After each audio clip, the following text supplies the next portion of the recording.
you've been on the internet for a long time. And I know that you launched a blog when you were 19 and you grew that to like a lot of subscribers. So I'm wondering how that's impacted your mental health. My honest answer is I'm so disassociated with my like following or audience now that it's kind of just become something that's normal to me. It's like, I don't think about who might be watching what I'm posting or how I'm posting it as a result of who might be watching. And I think which is kind of weird in a way. Like it's like weird that there are technically 40,000 accounts which could look at what I'm saying, but I've never let it affect me. I think because it was with me from my entire adult life, since I was 19 years old. There are people that could have known my every single move, the way I edit photos has changed, the clothes that I wear have changed, the work that I do has changed,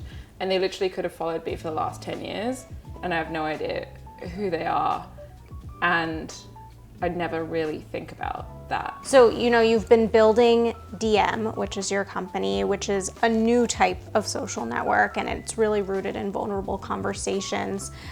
So I'm wondering what was the impetus to launch that, and if you want to tell us a little bit more. The actual idea came when I had to take the morning after pill for the first time, and I'd literally never taken it before. And so I ended up in a classic internet spiral of just being like, what is going to happen? Am I going to have really bad side effects? Because I'd had really bad side effects with birth control pills before. And I just sort of was trying to find, basically I was searching for not only just like factual information, but rather like validation. I was searching for people's stories and people's other experiences so that I didn't feel as though, I don't know, like it's almost like when you read the reviews of a product and there's 100 reviews versus 2 reviews, you're going to trust 100 reviews.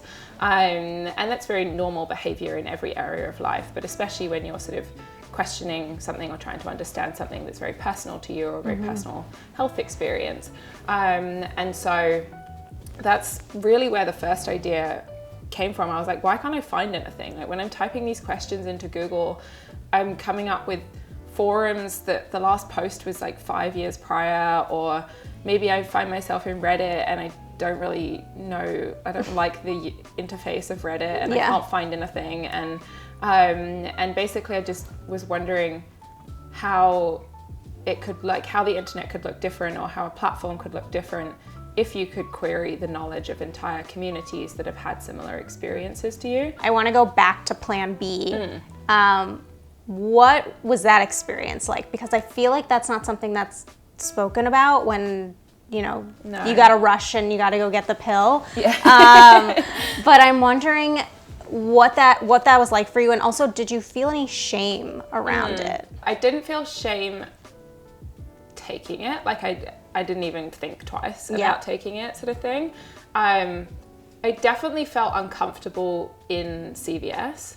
I was working at Away at the time, and I was just like, I was like really stressed in general, I think, that week. And I remember I went before work, or maybe at lunchtime, I can't remember. And the CVS used to be opposite the office. Went in, and I was like, I know what I'm asking for. Why do I feel uncomfortable asking for this? And I think it's because when I was in it didn't happen to me in CVS, but when I was in the UK, whenever I'd taken friends to maybe get it before, they like put you in a side room and like gave you a talking to about like why you would need to take it. And like, so my only experience with people getting it was like, oh my God, someone's gonna like question whether I actually want this. And in America, I feel like they're more prone to do that than they are in the UK. Like it's not usually, like things like abortion in the UK aren't a big deal, for example. But yeah, so I definitely felt uncomfortable asking for it, like over the counter. But taking it, I remember getting back into the office and like, I'm convinced that the packaging for Plan B is like impossible to get into for a reason. It's like making you question your choices as you're doing it. Like, I'm so truly convinced there's something there. Because the plastic requires you to have scissors to open it. Like, you can't just open the packaging. Then when you open the box, there's like 5 different layers of cardboard where you're basically like unraveling it, and this this like pill is like right in the middle of all of it. Yeah. And I remember just being like, well, I can't go into the bathroom with a pair of scissors and like attack this. So I was like, fuck it, I'm opening it on my desk. And I can't remember who was sat next to me, but they were just like finding it so funny. And I'm like, I don't care anymore. I'm like, whatever. Yeah, I mean, you do what you have to do. And I think like there's a lot of stigma around it in some ways, and it's not something that's often spoken about. So, I mean, I'm glad that you felt good enough. You were just like, I need to do this, and I'm just gonna open it next to the person who's sitting next to me. Yeah. And I think it helped. Like at the time, at least, Away was predominantly women, and so no one cared. And I'd actually basically surveyed the entire office that would talk to me about what their experiences were in the process. So I felt very comfortable there. Yeah. You know, obviously with Diem, it's really rooted in vulnerable conversations. And I'm wondering, being from London, is there, you know, are there vulnerable conversations happening over there? I feel like Europe is very different. So I'm wondering what that's like for you, and if maybe like, were you more closed off when you were living there and more open when you came here? What's that experience been like?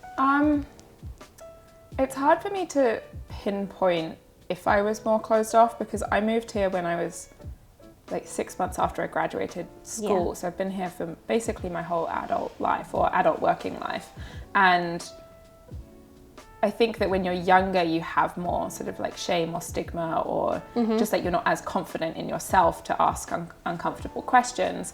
So I think that I've definitely become more open and more vulnerable as I've got older, and more open to having those like trickier conversations, or like I love hearing from my friends on, I don't know, like talking about like sex stories or talking about all that sort of stuff is so fun. Like I think it's just such a like bonding moment. Yeah.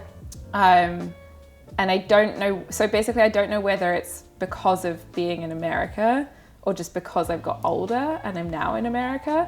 But I do think that people here are far more receptive to like bolder actions, or being more yourself, certainly in New York. Whereas in London, I kind of I never recognized it while I was in London, but I've recognized it since being here. You have your newsletter for Diem, which is also, you talk about really vulnerable things as well.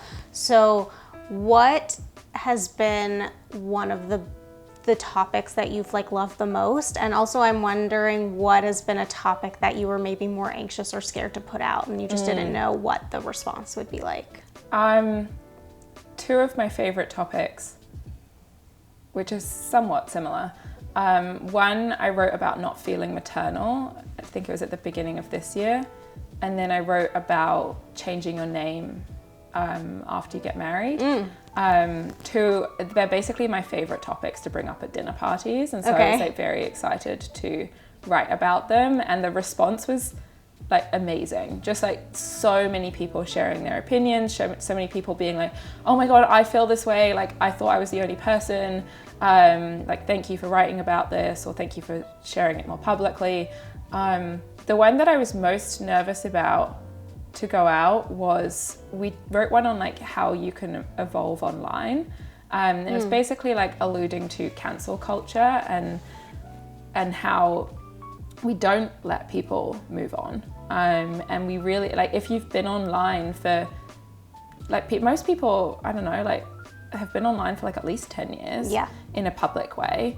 And a lot of the time they weren't like necessarily, like when you're 18, 19 posting like stuff, you haven't learned about the world, and maybe you grow up in a bubble, and maybe you have your own sort of, I don't know, you're very self-conscious about various things, which would definitely impact how you would speak about other people. And we just, I don't know. So I was definitely nervous about writing about my thoughts on like, we need to let people evolve online. Because we let them evolve in real life. I want to circle back to shame, which I know you didn't feel that way when taking Plan B, but is there anything that you do feel shame or stigma around? I think I do feel shame and stigma around like traditional, or at least like traditional gender roles, or like society. So like I really don't care about being married. I don't care about having children, at least at this point in my life. I'm sure at some point maybe that changes. Like I wouldn't be shocked if it does change. Yeah. But I just like, I don't know, I feel like I think I feel still uncomfortable sharing that with people, and that's only because it's like not normal within society, but lots of people think it. Like as soon as you say, yeah, I've literally never in my entire life felt maternal. Like there's some babies that maybe I've met where I'm like, oh, you're cute, like whatever. Yeah. But I've never been like, I want a child at all. And I've like had lots of people like, that'll change when you like get to like 34. And I'm like, maybe it will, but I'm 29 and I don't feel that way. Yeah. And I shouldn't have to be told that I will feel that way at some point in the future. It should be fine that like, even if it should be fine that even if I got to 34 and it doesn't happen, that's okay.